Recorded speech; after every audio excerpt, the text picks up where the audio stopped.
Would you give me some water to drink? Did you hear me? That's not good, huh? Woman, I'm sorry, I should have said please.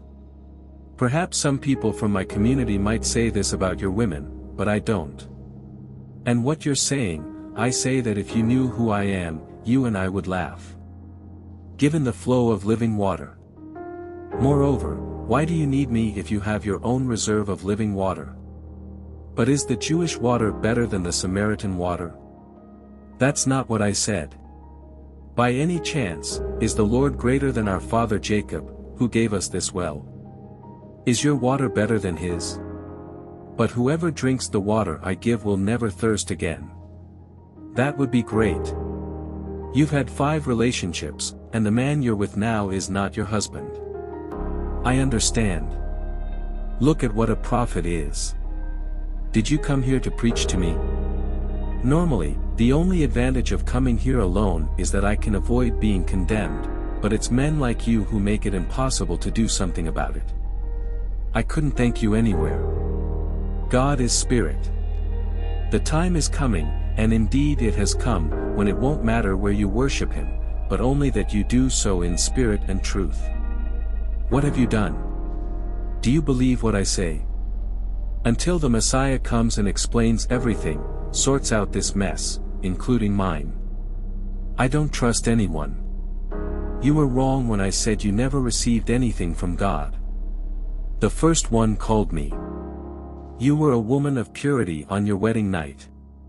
His skin smelled like oranges, and even today, every time you pass by the oranges in the market, you feel guilty for leaving, because he was the only truly devoted man you were with. But, if you're doing this, I didn't introduce myself as the Messiah to the public. You are the first. It would be nice if you believed me. Do you think it was an accident that I'm here in the middle of the day? I'll tell everyone. I was counting on that. In spirit and truth, it won't only be about mountains, soon only the heart. I invite you at this moment to bring to your mind everything that weighs on your conscience. What have you done that makes you lose sleep? Did you betray your spouse? Steal from someone? Deceive your partner to get a larger share of the profits? Did you have an abortion and now dream frequently about a child? Is that what's been keeping you up at night? Be honest, confess.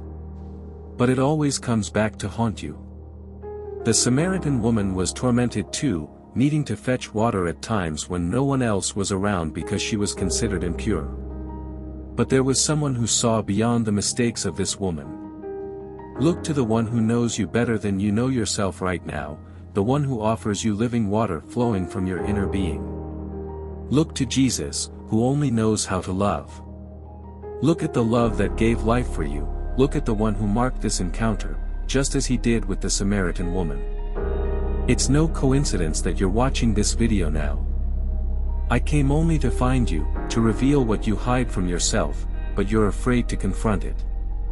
The Samaritan woman couldn't stand living with the fact that she couldn't talk about these men anymore.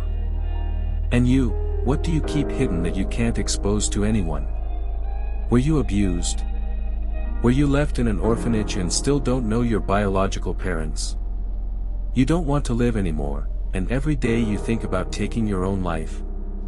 Did you leave your son, your daughter, with others because you didn't want to take care of them, or perhaps because you thought you couldn't support them, and it's eating you up inside? The Lord knows what you did. Be honest. Now act like the Samaritan woman when Jesus asked her where her husband was. Be honest before Jesus. The Samaritan woman replied, I don't have a husband. And Jesus replied, you're right, the one you're with isn't your husband. What truth do you need to confront? Not for Jesus, because he already knows, but for yourself. You can't hide anything from the Lord, but you can hide it from yourself and live a life of anguish, hurt, resentment, and sadness. It doesn't have to be that way. You just need to present yourself before Jesus. You don't need to hide from yourself. Look at Jesus, he accepts you as you are. Do you feel rejected by everyone? Listen to what the Lord is telling you right now. You're not rejected by Christ. It doesn't matter what you're going through. God is spirit, and at this moment, you can worship Him, no matter where you are, the situation you're in, the feeling you're experiencing now, the disappointment you've suffered, or the grief you're going through. God is spirit, and He wants a river of living water to flow from your inner being. Whoever drinks this water will never thirst again.